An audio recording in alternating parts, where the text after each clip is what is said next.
ഈശോയിൽ എത്രയും സ്നേഹം നിറഞ്ഞ ദൈവമക്കളെ, അത്ഭുതം 10 മിനിറ്റ് ദൂരത്തിൽ എന്ന എപ്പിസോഡിലേക്ക് സ്വാഗതം.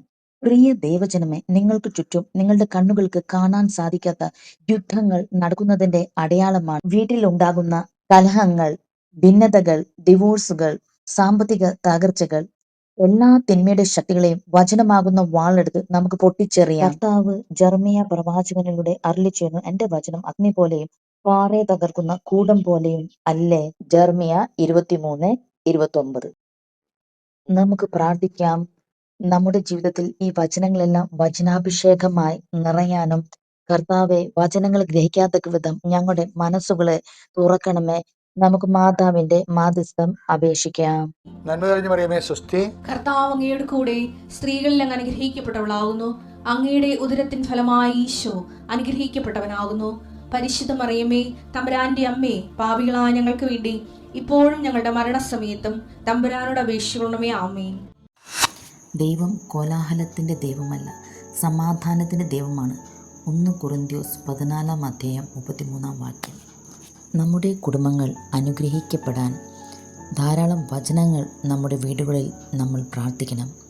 വചനപ്രയോഗം നടത്തുമ്പോൾ അനുതാപമുള്ള ഹൃദയത്തോടു കൂടിയായിരിക്കണം നമ്മൾ പ്രാർത്ഥിക്കേണ്ടത്. വചനം ദൈവമാണ്. യോഹന്നാൻ 1:1. വചനത്തിൻ്റെ ശക്തി. വചനം മാംസം ധരിച്ചത്. ലൂക്ക 1:35 പറയുന്നു, പരിശുദ്ധാത്മാവ് നിൻ്റെ മേൽ വരും, അത്യുന്നതൻ്റെ ശക്തി നിന്നിൽ ആവസിക്കും. അങ്ങനെയാണ് നീ ഗർഭം ധരിച്ചൊരു പുത്രനെ പ്രസവിക്കുമെന്ന് പറഞ്ഞ വചനം മാംസം ധരിച്ച് യേശുമിശിഹാ നമുക്ക് രക്ഷകനായി പറഞ്ഞത്. നമ്മൾ പറയുന്ന വചനങ്ങൾ മാംസം ധരിക്കാൻ, നമ്മുടെ ജീവിതത്തിൽ പ്രകടമാകാൻ, അനുഗ്രഹം കൊണ്ടുവരാൻ അനുതാപമുള്ള ഒരു ഹൃദയം അത്യാന്താപേക്ഷിതമാണ്. നമ്മുടെ വീടിൻ്റെ entrance, study hall, drawing room, sit out, മതിൽ, ബെഡ്റൂം, ഓഫീസ്, നമ്മുടെ കിച്ചൺ, നമ്മുടെ ഗാർഡൻ, ഇവിടെല്ലാം ഏതെല്ലാം വചനങ്ങൾ പ്രാർത്ഥിക്കണമെന്ന് നമുക്ക് കാണാം. കർത്താവിന്റെ അനുഗ്രഹത്താൽ അടിയന്റെ ഗൃഹം എന്നേക്കും അനുഗ്രഹിക്കപ്പെട്ടിരിക്കുന്നു. 2 സാമുവേൽ 7:29. ഈ വചനം നമ്മുടെ ഡ്രോയിങ് റൂമിൽ മനോഹരമായ ഒരു വചനം സ്ഥാപിക്കുകയും ദിവസത്തിൽ 3 പ്രാവശ്യങ്ങളും ഏറ്റുചൊല്ലുകയും വേണം. സിംഹാസനത്തിൽ നിന്നും എനിക്ക് ജ്ഞാനം നൽകണമേ, അങ്ങയുടെ ദാസരുടെ ഇടയിൽ നിന്നും എന്നെ തിരസ്കരിക്കരുതേ. ജ്ഞാനം 9:4. ഈ വചനം നമ്മുടെ മക്കളുടെ പഠിക്കുന്ന മുറിയിൽ ഒരു വചനക്കാട് സ്ഥാപിതമാക്കേണ്ടതാണ്. ഈ മക്കളെ ഈ വചനം പല പ്രാവശ്യം പറഞ്ഞ് ജ്ഞാനത്തിന് വേണ്ടി പ്രാർത്ഥിക്കാൻ പഠിപ്പിക്കേണ്ടതാണ്. പ്രിയ ദൈവജനമേ, ഒരു വീടിന്റെ സെറ്റ് ഔട്ട് ധാരാളം പരിചയസമ്പന്നരും പരിചയമില്ലാത്തവരുമായ മക്കൾ കയറിയിറങ്ങുന്ന സ്ഥലമാണ്. ആ സ്ഥലം ദൈവമഹത്വം കൊണ്ട് നിറഞ്ഞിരിക്കണം. ദൈവമഹത്വം വിളിച്ചു പറയുന്ന ഈ വചനം അവിടെ എഴുതി സ്ഥാപിക്കുകയും പല പ്രാവശ്യം നമ്മൾ ആ വചനം സിറ്റ് ഔട്ടിൽ പോകുമ്പോഴെല്ലാം ഉരുവിടുകയും ചെയ്യേണ്ടതാണ്. തന്റെ ദാസന്റെ ശ്രേയസിൽ സന്തോഷിക്കുന്ന കർത്താവ് വലിയവനാണ്. സങ്കീർത്തനങ്ങൾ 35:27. ദൈവമഹത്വവും ദൈവസാന്നിധ്യവും നിറഞ്ഞു നിൽക്കുന്ന സ്ഥലത്ത് തിന്മയുടെ ശക്തികൾ നിഷ്പ്രഭമായി തീരും. വിശുദ്ധ യോഹന്നാൻ എഴുതിയ സുവിശേഷം 1:1. വചനം ദൈവമായിരുന്നു. വചനങ്ങൾ ധാരാളം ഉരുവിട്ട് പ്രാർത്ഥിക്കുകയും വചനക്കാടുകൾ സ്ഥാപിക്കുകയും ചെയ്യുന്നിടത്ത് ദൈവമഹത്വവും ദൈവസാന്നിധ്യവും നിറഞ്ഞു നിൽക്കും. അവിടെ തിന്മയുടെ ശക്തികൾക്ക് പിടിച്ചു നിൽക്കാൻ ആവില്ല. ആരും കയറി ഇറങ്ങി നടക്കാതിരിക്കാൻ ഞാൻ എൻ്റെ ഭവനത്തിന് ചുറ്റും പാളയം അടിച്ച് കാവൽ നിൽക്കും. ഒരു മർദ്ദകനും ഇനി അവരെ കീഴടക്കുകയില്ല. എൻ്റെ കണ്ണ് അവരുടെ മേൽ ഉണ്ട്. സക്കറിയ 9:8. പ്രിയ ദൈവജനമേ, നമുക്കും നമ്മുടെ വീടിന് ചുറ്റും ദൈവിക സംരക്ഷണം ഉറപ്പു നൽകുന്ന ഈ വചനം ഒരു ദിവസത്തിൽ 3 പ്രാവശ്യമെങ്കിലും പറഞ്ഞു പ്രാർത്ഥിക്കണം. ചിത്രത്തിൽ കാണുന്ന രീതിയിൽ വചന ബോർഡുകളായി സ്ഥാപിക്കാവുന്നതുമാണ്. നമ്മുടെ വീടിൻ്റെ മതിലിൽ ഈ വചനം പെയിന്റ് ചെയ്തു വെക്കുന്നത് അനുഗ്രഹദായകമാണ്. ഇങ്ങനെ ചെയ്യുന്നത് വഴി നിങ്ങൾ വചനം പ്രഘോഷിക്കുകയാണ്. അതിലൂടെ കടന്നു പോകുന്നവർ എല്ലാം ഈ വചനം വായിക്കുകയും ദൈവത്തെ സ്തുതിക്കുകയും മഹത്വപ്പെടുത്തുകയും ചെയ്യും. തിന്മയുടെ ശക്തികൾ നിഷ്പ്രഭരാകും. ഞാൻ നിങ്ങളോട് അരുളി ചെയ്ത വചനം നിമിത്തം നിങ്ങൾ ശുദ്ധിയുള്ളവർ ആക്കപ്പെട്ടിരിക്കുന്നു. യോഹന്നാൻ 15:3. സ്നേഹം നിറഞ്ഞ ദൈവജനമേ, വചനമാണ് നമ്മുടെ ആയുധം. വചനം അറിഞ്ഞിട്ടും അത് ഉപയോഗിക്കാത്തവൻ നിരായുധനായ പടയാളിയാണ്. അവളുടെ കലത്തിലെ മാവ് കുറുകയോ പാത്രത്തിലെ എണ്ണ തീരുകയോ ചെയ്തില്ല. 1 രാജാക്കന്മാർ 17:16. പ്രിയ ദൈവജനമേ, അടുക്കളയിലും ജീവിതത്തിലും ദൈവത്തിനെ മഹത്വപ്പെടുത്താൻ പറ്റിയ ഏറ്റവും പവർഫുൾ ആയിട്ടുള്ള വചനമാണ്.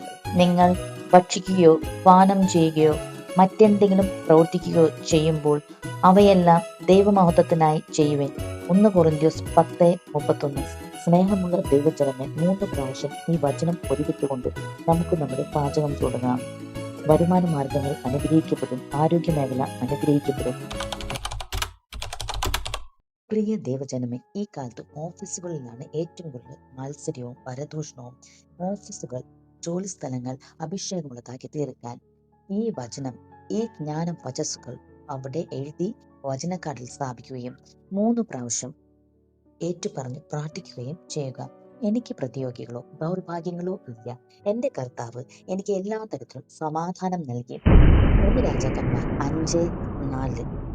നമ്മൾ ഏറ്റുപറഞ്ഞ് പ്രാർത്ഥിക്കേണ്ട പ്രാർത്ഥനയാണ്, കർത്താവിൻ്റെ നെടയൻ, എനിക്കൊന്നിനും കുറവുണ്ടാവുകയില്ല.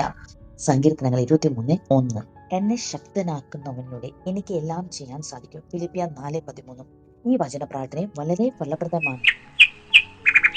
കർത്താവ് നീ വിതയ്ക്കുന്ന വിത്തിന് മഴ നൽകും, ധാന്യം സമൃദ്ധമായി വിളയും.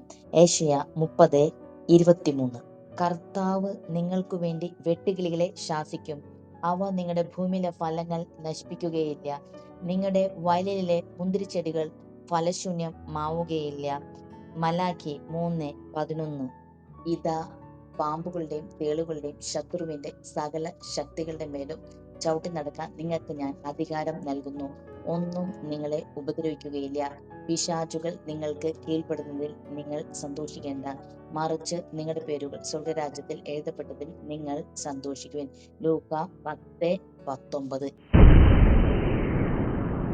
ഈ സ്ഥലത്തിന് ഞാൻ ഐശ്വര്യം നൽകും, സൈന്യങ്ങളുടെ കർത്താവ് അരുളിച്ചെന്നു. ഹാഗായി 2:9.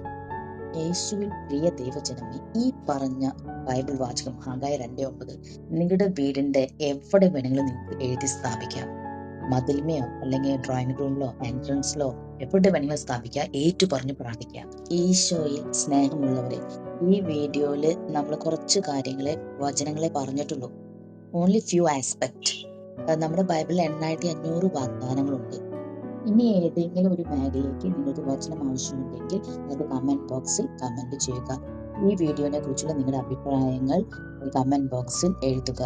നിങ്ങളുടെ ജീവിതത്തിലേക്ക് അഭിഷേകവും അനുഗ്രഹവും കൊണ്ടുവന്ന ഈ ദൈവിക വചനങ്ങൾ മറ്റുള്ളവർക്ക് ഷെയർ ചെയ്ത് കൊടുക്കുക. വെളിപാടിന്റെ പുസ്തകത്തിൽ പറയുന്നു, ഈ ഗ്രന്ഥത്തിൽ എഴുതപ്പെട്ടിരുന്നത് വായിക്കുന്നവരും കേൾക്കുന്നവരും ഇതിൽ എഴുതപ്പെട്ടിരുന്നത് പാലിക്കുന്നവരും അനുഗ്രഹീതർ. വെളിപാട് 1:3. ഷെയർ ചെയ്യുക, അനുഗ്രഹം പ്രാപിക്കുക. പ്രിയ ദൈവമക്കളെ, നമ്മളിങ്ങനെ അലാറെല്ലാം സെറ്റ് ചെയ്തിട്ട് വേഗം ബെഡ്റൂമിലേക്ക് ചാടി അങ്ങോട്ട് കയറും. ബെഡ്റൂമിൽ കയറിയ ഉടനെ നമ്മുടെ തലച്ചോറിൽ ബൾബ് കത്താൻ തുടങ്ങും. ആദ്യമായിട്ട് ബ്രെയിൻ കയ്യിൽ കിട്ടിയ മാതിരി നമ്മൾ ചിന്തിക്കാത്തതൊന്നുമില്ല. ഓഫീസിലെ ടാർഗറ്റ് മീറ്റ് ചെയ്തില്ല, ഓഫീസിലെ ജോലി പെൻഡിങ് ആണ്. പിന്നെ നമ്മള് വാതിൽ ശരിക്കും അടച്ചോ, ഉള്ള സ്വർണവും പണവും കള്ളന്മാർ കുത്തിപ്പൊളിച്ച് എടുത്തുകൊണ്ട് പോവാം. യേശു നമ്മളെ നോക്കി ചോദിക്കാണ്, നിങ്ങൾ ഭയപ്പെടേണ്ട, നിങ്ങളുടെ ബുദ്ധി അസ്വസ്ഥമാകുകയും വേണ്ട. ഒന്ന് ശ്രദ്ധിച്ച ഈ വചനങ്ങളെ, നിന്റെ ഭാരം കർത്താവിനെ ഭരമേൽപ്പിക്കുക, അവിടുന്ന് നിന്നെ താങ്ങിക്കൊള്ളും. നീതിമാൻ കുലുങ്ങാൻ അവിടുന്ന് സമ്മതിക്കുകയില്ല. സങ്കീർത്തനങ്ങൾ 55:22. ഞാൻ ശാന്തമായി കിടന്നുറങ്ങുന്നു, ഉണർന്നെഴുന്നേൽക്കുന്നു, എന്തെന്നാൽ ഞാൻ ദൈവകരങ്ങളിലാണ്. സങ്കീർത്തനം 3:5. ഭയപ്പെടേണ്ട, ഞാൻ നിന്നോട് കൂടിയുണ്ട്. ഏശയ്യ 41:10. കർത്താവാണ് നിന്റെ കാവൽക്കാരൻ. സങ്കീർത്തനം 121:5. ഈ വചനങ്ങൾ നിങ്ങൾ ഏറ്റെടുത്ത് പറഞ്ഞ് പ്രാർത്ഥിക്കണം. ബെഡ്റൂമിൽ സ്ഥാപിക്കുക. സംരക്ഷണം ഉറപ്പുവരുത്തുക. 24 പവർഫുള്ളായ വചനങ്ങൾ നമ്മുടെ ജീവിതത്തിൽ തന്ന യേശുനാഥന് കോടാനും കോടി നന്ദി. Thank you.